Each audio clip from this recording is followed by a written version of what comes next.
नमस्कार. मनर्स फाउंडेशनचे संस्थापक अध्यक्ष माननीय श्री मिथुनजी पाटील यांच्या मार्गदर्शनाखाली आज दिनांक 6/5/2024 रोजी खरपूड येथील खंडोबा देवस्थानाला भेट दिली व वाढत्या उन्हामुळे पक्ष्यांचा खूप मोठ्या प्रमाणात हानी होत आहे. त्यासाठी खंडोबा मंदिराच्या आजूबाजूच्या परिसरात पक्ष्यांसाठी पाणी व खाद्य ठेवण्यात आले.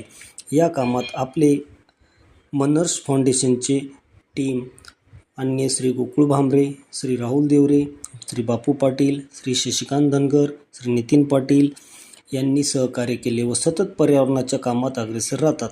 या सर्व मित्र परिवारांचे मनापासून धन्यवाद. ओळणाऱ्या आबाळीचा चांदम्या तोडलेला, फिरतीचा डंख गोड रगतात फिनलेला, वाटवरी काट कुट हात तुझा हातामंदी, नग नग म्हणताना झाली कशी नजरबंदी. हे पाण्याविना